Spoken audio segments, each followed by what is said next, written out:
I'm going to go through this part really quickly. If you want to get the dotted paper that we're going to use for this template, I use this site for all of my crafting, including quilting and things like that.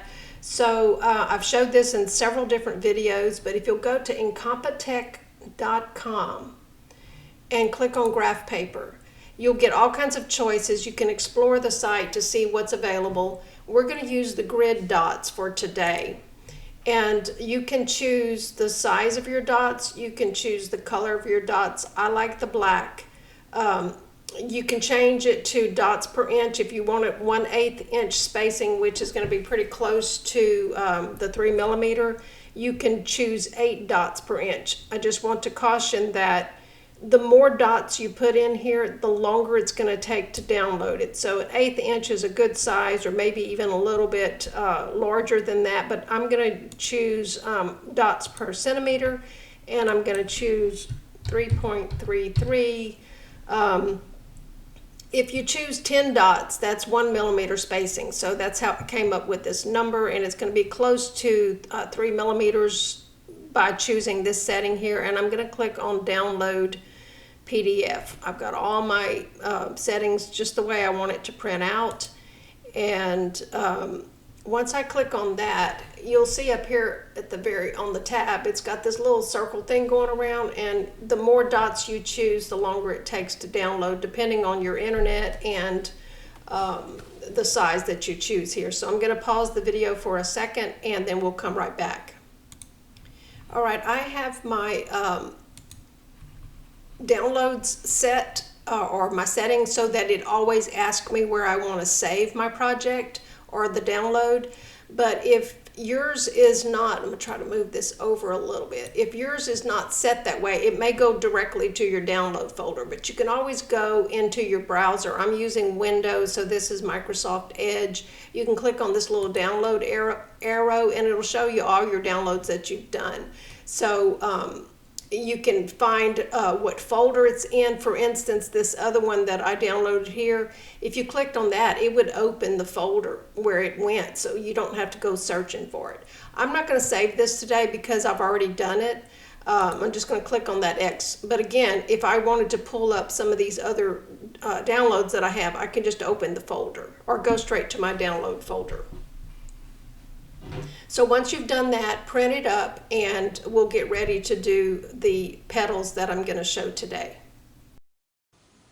All right, I'm making this little sunflower petal. It's got 2 different colors. I'm putting the dark in the middle, but you can do as many colors as you want in whatever order that you want. So I'm starting with a 6-inch strip for the petals that I'm making today, and I'm using 3 millimeter spacing. I need 9 pins, and I've got it mapped out here, but it's really not necessary. So I'm going to start with a little tiny tight coil in the middle so that it'll help us get started. And I'm just going to hold that there for 3 or 4 seconds so I can make sure it doesn't unwind once I take it off of the tool. Slide it off, take one of my pins, and I'm going to put it in the middle of my pattern here. I'm going to take 2 more pins and put in the very next dots on either side of that center pin, and I'm going to wrap. And I'm going to continue that till I have 4 pins on either side of the center. It goes really fast. And you're going to need 3 of these for each petal in whatever color combination you want to do. Alright, so I'm at the end of my strip here. I'm going to put a little glue.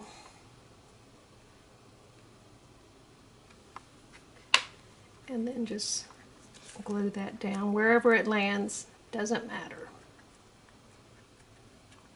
And just let that set for a second or 2. And I'll just hold this down with my fingernail so that when I pull the pins out, I'm not pulling that center out. It can grab on and kind of come out. So I just hold it down and take my pins out Alright, so for mine I need one more of these light colored ones. So I'm going to go ahead and do that because I've already got some dark ones made. Alright, to make each petal, I'm just going to put a couple of these out. You can choose to let it just go where it wants to. On this one I took a little bit more time to glue the ends down, but it doesn't matter if they're the same or not.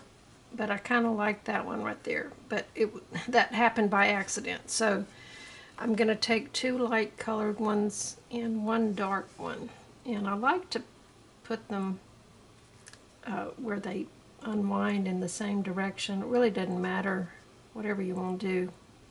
So the middle one is going to be just as it is, and you can kind of shape it a little bit if you want to, but on these I want to kind of shape them to where they'll wrap around that middle one like that.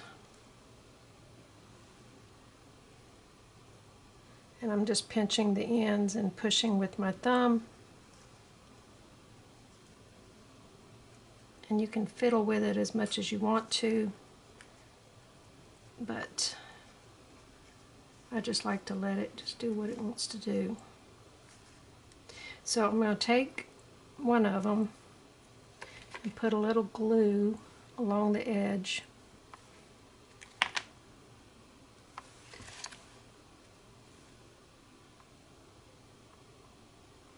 My glue is getting dried on me.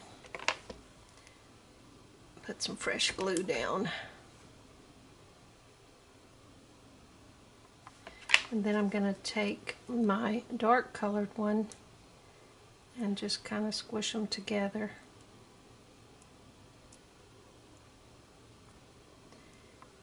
And then same thing on the other side. And you can do any color combination that you want.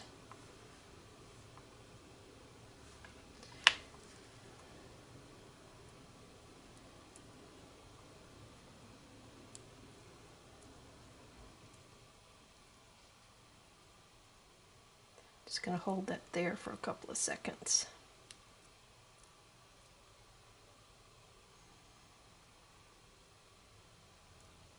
So if I want the ends to stick together a little bit more, I can come in there and add a little glue. But I'm going to see if I can get a bunch of them like that with the little spiky petals.